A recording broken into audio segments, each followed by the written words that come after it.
अस्सलाम वालेकुम। आज हम बना रहे हैं भरे हुए टिंडे। ये बहुत मज़ेदार टेस्टी होते हैं। आप भी बनाएंगे तो इंशाल्लाह आपको पसंद आएंगे।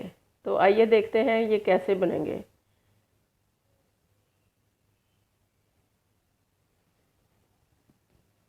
इसके लिए हमने टिंडों को अच्छी तरह से छील लिया और उनको दरमियान में से एक एक कट लगा लिया।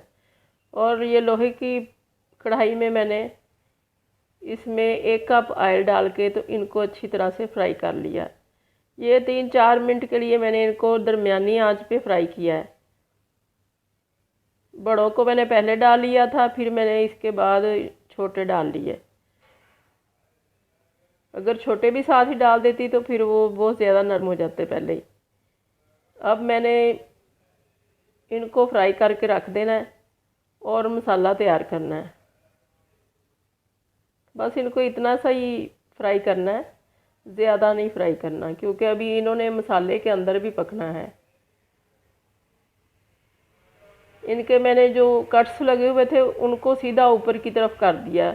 ये एक राज की बात थी जो मैं आपको बता रही हूँ। मैं इस तरह बहुत ज़्यादा टिंडे पकाती हूँ और मेरे घर वाले खुश हो जाते हैं कि इसने भर के टिंडे बनाए हैं, मगर मेरे भरे नहीं होते। वो अंदर तक मसाला खुद ही चला जाता है और किसी को पता नहीं चलता कि ये मैंने भरे नहीं थे।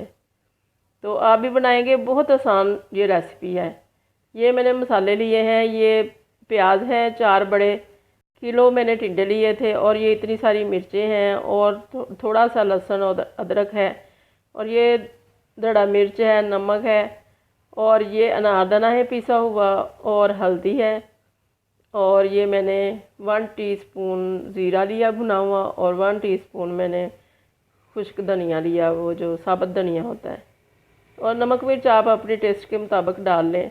और मैंने वो सारे मसाले जो थे सब को चॉप करके तो टिंडों के ऊपर डाल दिया। और मैंने 1 चम्मच इसमें एंड पे डालना है वो मैंगो की प्यूरी का, कच्चे आम की प्यूरी का। ये मैंने आधा घंटा रखने के बाद इनको चेक किया, बिल्कुल लाइट फ्लेम के ऊपर, जैसे हम दम के लिए आंच रखते हैं वैसे। आधे घंटे के बाद देखेंगे हम थोड़ा सा इसमें पानी वगैरह होगा तो फिर हम इसको फिर ढक देंगे। आंच इतनी रखनी है जितनी दम से भी थोड़ी सी कम हो, और कढ़ाई हमने लेनी है ज़रा भारी पेंदे वाली, तो फिर ये लगेंगे नहीं। और इनको ज़रा सीधा सीधे रखना है, और ये टूटते भी नहीं है इतने ज़्यादा जल्दी। तो एंड पे मैंने इसमें प्यूरी डाली थी, और आप देखें कितनी प्यारी शक्ल आई है। और अल्लाह करे ये आपकी बहुत अच्छी बने, और दुआओं में मुझे याद रखिएगा। अल्लाह हाफिज़।